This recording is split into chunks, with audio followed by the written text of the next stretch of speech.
pagi Bu. Pagi, Bu Ika. Oke, apa kabar Bu pagi ini? Alhamdulillah sehat. Bu Ika sehat ya? Alhamdulillah Tetap sehat. semangat. Tetap semangat.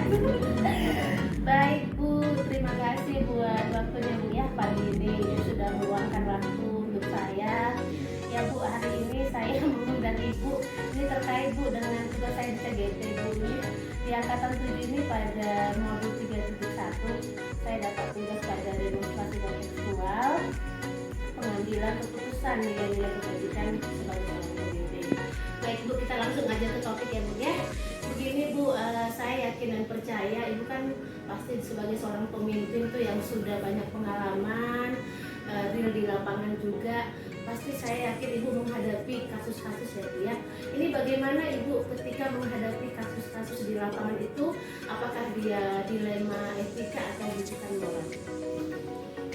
Bu Eka, kalau untuk pengambilan keputusan, sebenarnya kalau sebagai pemimpin itu kita sudah diberikan pemahaman ya, karena kita sebelum terjun menjadi pemimpin, bahwa pemimpin itu sebenarnya kita bisa mengambil keputusan dengan berbagai cara.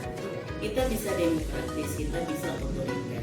Tinggal melihat apa yang harus dilakukan. Karena kalau terkait dengan itu, tidak semuanya bisa kita perlakukan demokratis, rusak. Tidak semuanya juga kita berlaku otoriter, karena akan kaku. Ya, jadi harus ada perpaduan itu. Nah, terkait dengan kasus yang ada di sekolah, yaitu banyak ya, walaupun tingkat porsinya kecil atau besar gitu ya. Kasus itu bisa terjadi kalau di sekolah, bisa guru, bisa siswa. Kita ambil contoh siswa ya. Nah, misalnya kalau siswa kasus yang yang ada di sekolah ini tingkatan tinggi dan rendah itu pasti ada. Nah, contoh kita menghadapi tingkatan yang sudah agak tinggi ya, bukan kita katakan tinggi sekali ya, agak tinggi. Perlu kita sekolah itu kerjasama antara orang tua, kemudian sekolah, pihak sekolah ya, guru, kepala sekolah dan stakeholder sekolah, dan juga masyarakat. Nah, kadang orang tua itu menyerahkan anaknya ke sekolah itu dengan begitu saja. Tapi ada juga orang tua yang sangat peduli, yang mereka pemahaman tentang pendidikan, pola asuh anaknya sudah bagus ya. Tapi ada yang mungkin pola asuh mereka tidak begitu memahami. Semua itu bergantung pada latar belakang masing-masing orang tua ya. Karena ada tingkat sosial ekonominya berbeda-beda, tentu mempengaruhi cara berpikirnya. Nah, apabila ada kasus anak misalnya sudah di luar tingkat pembelajarannya, artinya kasusnya mungkin kalau pembelajaran mungkin guru masih bisa mengatasi ya. Kalau hanya tidak mengerjakan tugas atau mungkin belajar tidak bagus, guru bisa membimbing, mengarahkan, membina, ya, mendampingi, masih bisa diselesaikan. Dan itu saya selalu akan mengingatkan, ini kewajiban kita sebagai seorang pendidik harus selesai di situ. Tapi kalau tingkatan dia sudah ke luar itu, artinya kenakalan, yang itu biasanya dampak dari luar, nah itu kita nggak bisa begitu saja. Pasti harus menyelesaikannya duduk bersama orang tuanya. Kalau dengan orang tuanya juga nggak selesai, kita bisa memanggil pihak lain. Karena di Batam ini kita kan sudah ada kerjasama dengan pemberdayaan perempuan, perlindungan anak, dengan KPAI.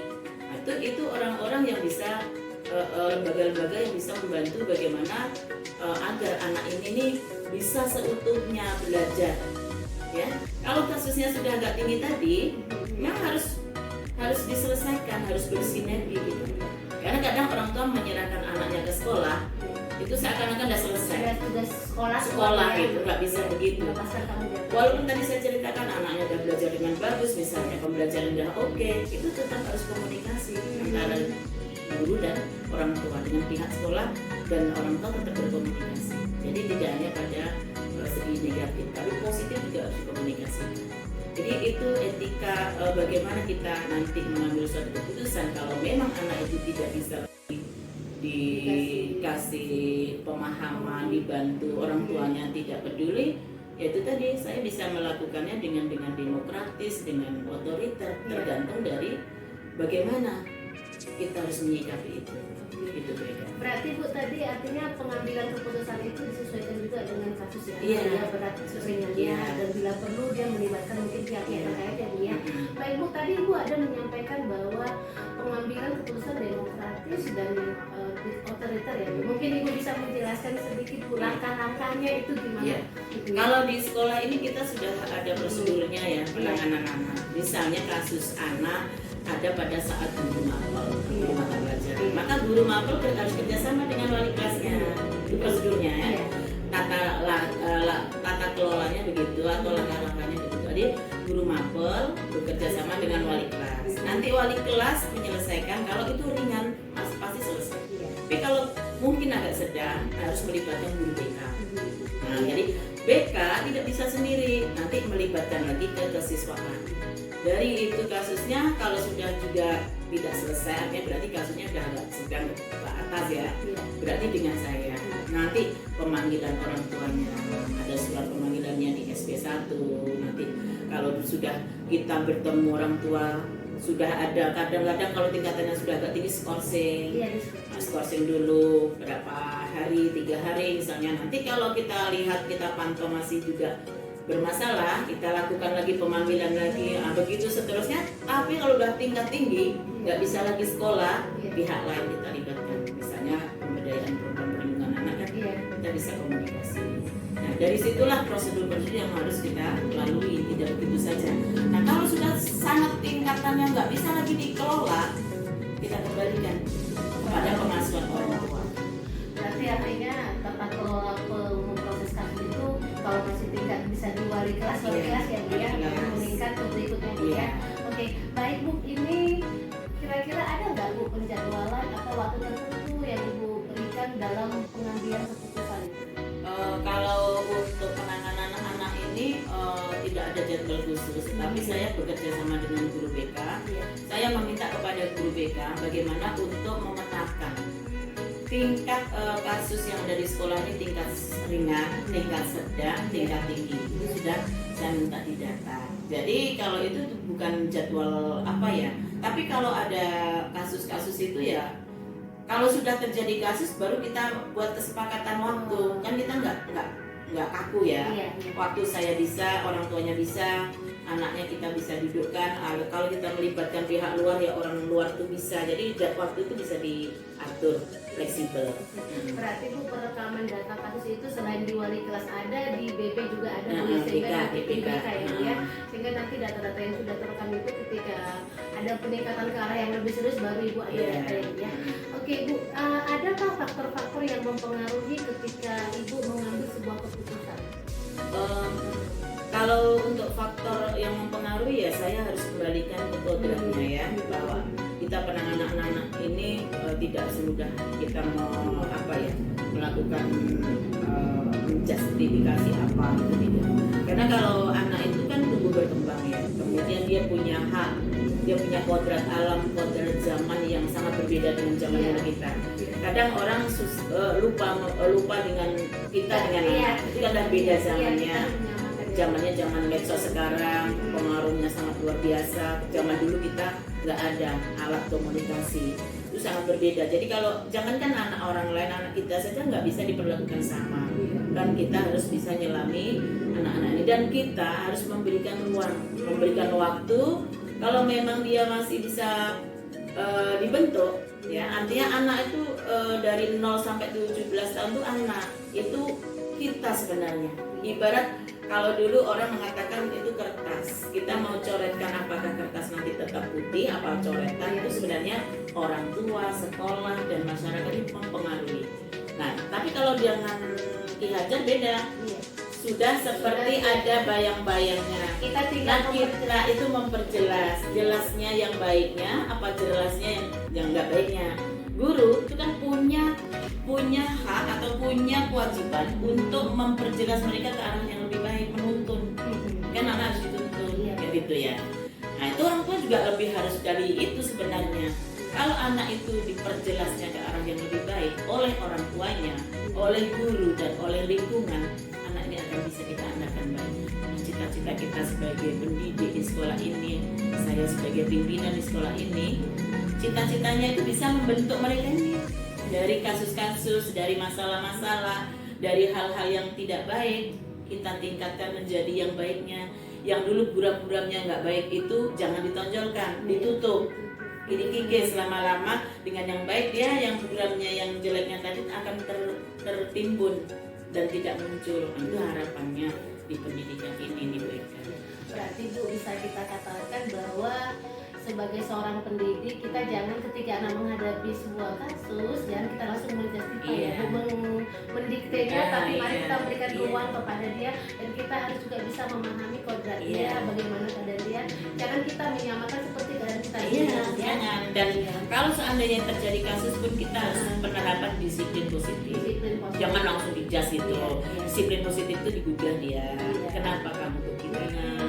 Kenapa apa yang menyebabkan ini? Nanti dia biar dari hatinya tuh timbul potensi yang ada itu timbul, kemudian dia menyadari bahwa itu tidak benar dan dia akan membenarinya sendiri dari dirinya sendiri. Motivasi dari dalam diri. Jadi itu Luar biasa ya Bu, hari ini bincang-bincangnya banyak pembelajaran. Yang terakhir ini Bu, pembelajaran apa yang dapat Ibu ambil ketika Ibu mengambil suatu keputusan?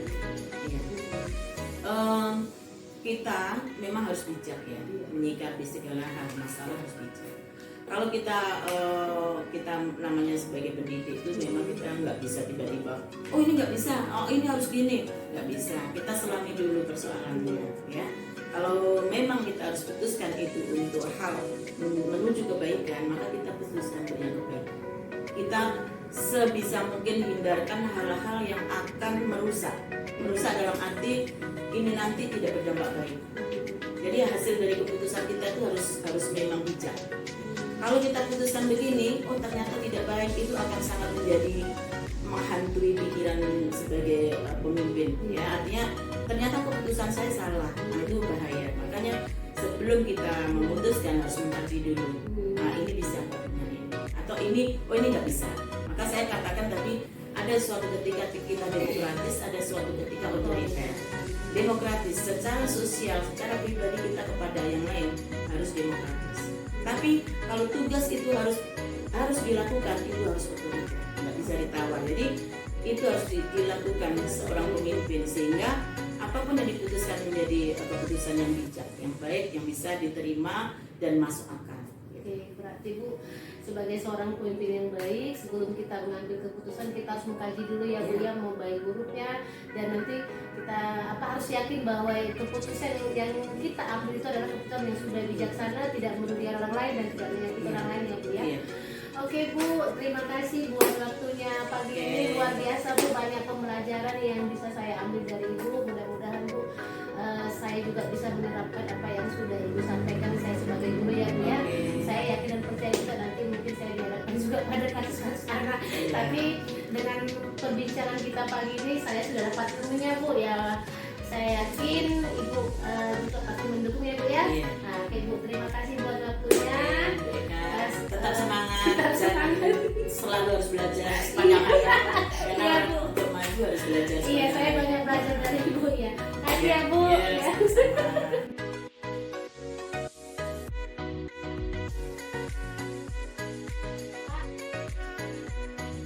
Luar biasa Pak ya, hari ini saya bersyukur Pak Bapak sudah menguatkan saya.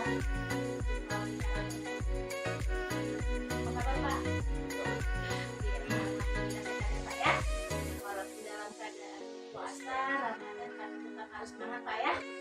Iya, iya Pak, ini Pak maaf Pak, saya sedikit Pak dijadikan seperti ini Pak. Mengambilkan keputusan seperti ini.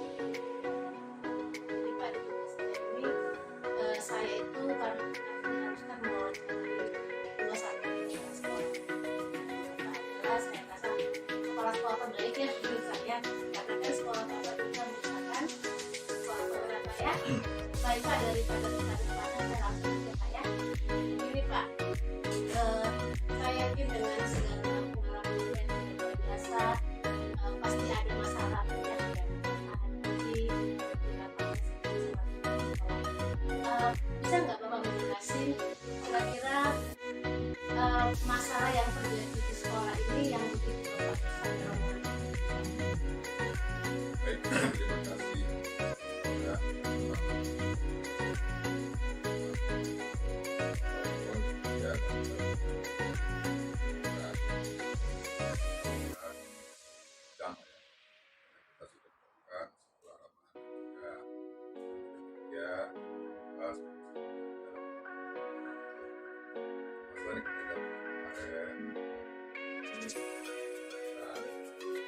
saya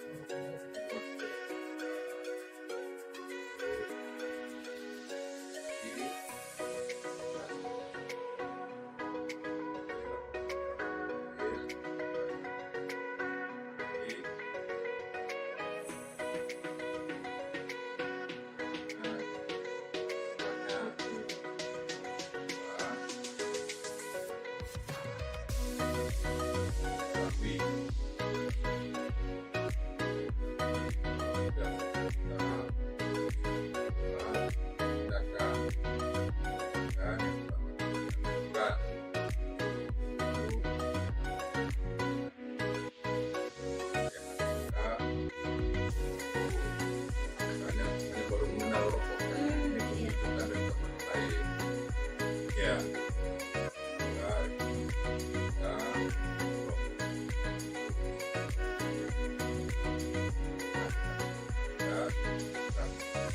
teguran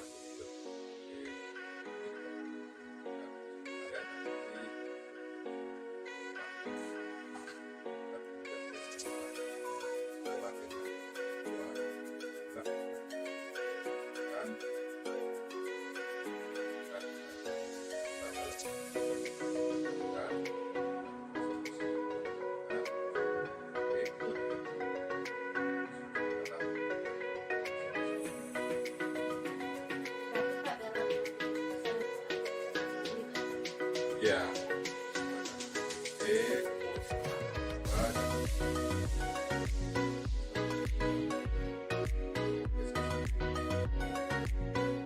Bu, masalah itu Pak kemarin tuh selain melibatkan orang itu kan merokok, ya selain melibatkan orang tua, lalu apakah ada pihak-pihak yang lain? karena ini baru tahap awal Tahap awal ya, ulang ya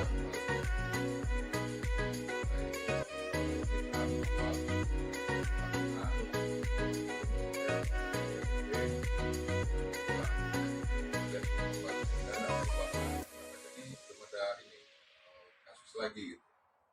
Baru sekali baca kemarin pertama ini kita ambil dari sekolah aja gitu sama orang tua. Jadi kalau memang nanti ada lagi dia bilang ya baru mungkin kita ambil gangguan juga ada orang itu ada orang ternyata ini masih mulai oh mulai. pulang iya kata lupakan supaya berkandang bahwa kita merasa kayak paling tidak tahu Yang melakukan pendekatan dulu ya Pak ya dengan Ya. si anak dan juga berkolaborasi dengan orang tua sehingga ya apa yang dialami anak di sekolah itu orang tua harus tahu ya Pak Ya. ya. Baik Pak, Bapak dalam mengambil suatu keputusan untuk tidak bersosialisasi seperti itu sama di sekolah, apakah Bapak punya waktu tertentu atau tidak meluangkan waktu? ya kita meluangkan waktu lah karena ini sesibuk apapun ya kita tetap meluangkan waktu untuk yang sedang bersama jadi tidak lepas itu saja jadi ya dan bertahap awal kita salah kedua baru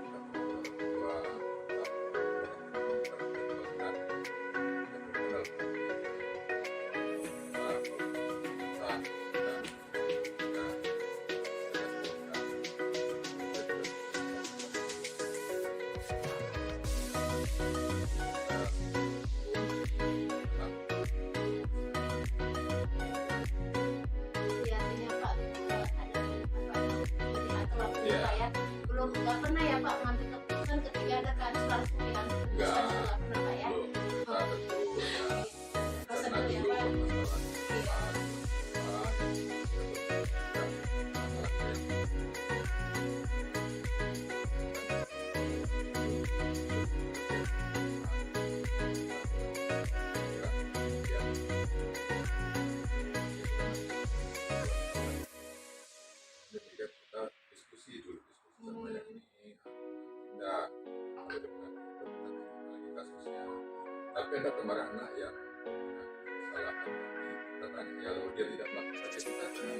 buat tindakan. Kan berarti hanya isu atau laporan gitu kan. Laporan itu juga perlu kita saksi juga melihat supaya nanti itu clear gitu kan. Dalam menjaga sebuah masalah memang perlu ada katakanlah orang yang bisa saksi supaya mendapatkan itu pada saksi kita punya ya ibaratnya kita melihat dasarnya Iya, itu ada Iya, Pak. Sebelum mengambil sebuah keputusan itu ada prosedurnya, Pak, ya ya. prosedur Ada identifikasi dan juga pihak-pihak lain dilibatkan. Ya baik Pak, dalam mungkin ada kasus yang Bapak hadapi selama ini Bapak kasus tidak pendidikan moral, ketika mungkin Bapak dihadapkan dengan kasus tersebut, apakah ada faktor-faktor yang mempengaruhi Bapak ketika Bapak mengambil keputusan? ya baik. Memang dalam diri kita ada sebuah dilema.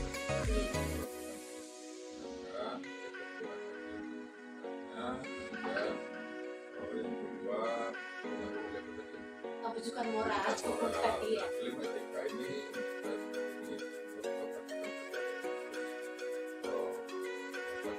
Iya, kalau seandainya kita langsung menunjukkan etika itu kita panggilan jiwa itu kita iya, tidak iya. anak harus menekan merokok tapi langsung Iya, seperti itu juga Pak ya.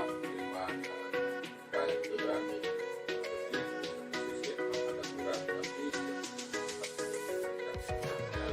kalau kita buatkan kita sebenarnya mau berbagi pola yang baik yang baik dan kita membina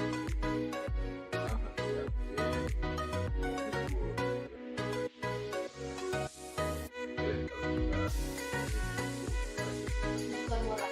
orang tadi ya dan yang perlawanan lagi ya Merasa salah gitu ya Pak ya.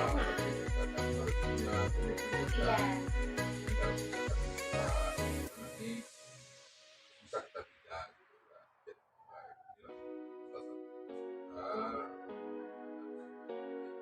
Kalau dia salah tuh ada yang menegur, ada yang barangkali menjadi apa edukasi bagi dia bahwa dia itu melakukan kesalahan. Memang sejak sekolah Lama. sekolah penggerak kita melakukan pendekatan pengalaman. Jadi tidak ada lagi visi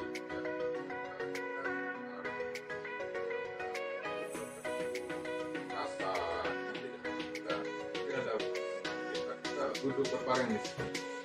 Kita buat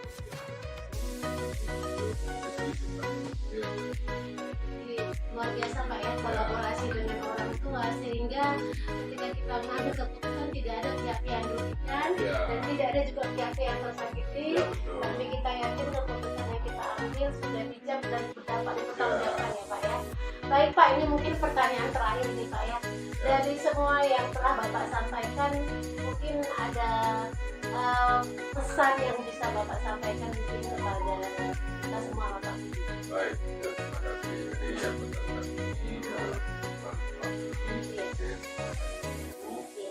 karena tidak masalah, lakukanlah hal-hal nanti identifikasi bahan, kemudian itu dengan masalahnya dan kita apabila orang tua yang berat panggilan ya yang barangkali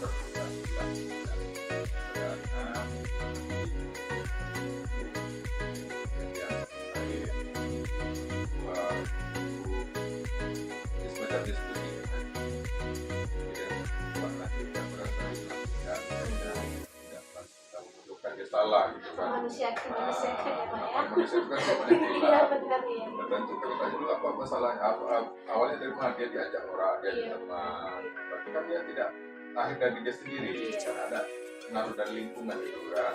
Ketika kita masuk lingkungan itu juga bisa pola kebangunan, kan masih dari teknik itu.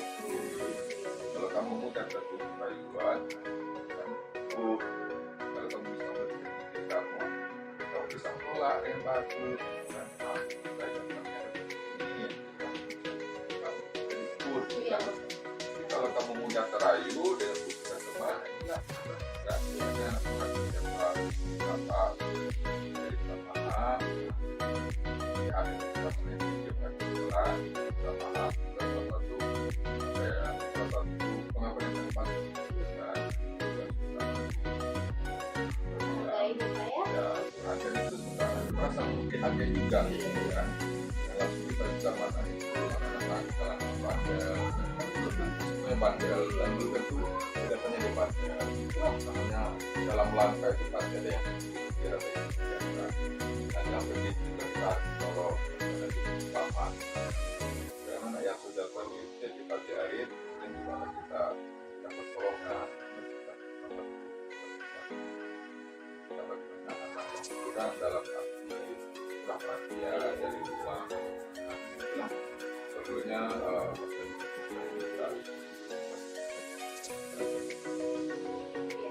Sebagai seorang pemimpin kita harus memberikan ruang dan waktu kepada anak untuk memperbaiki dan berubah Pak ya.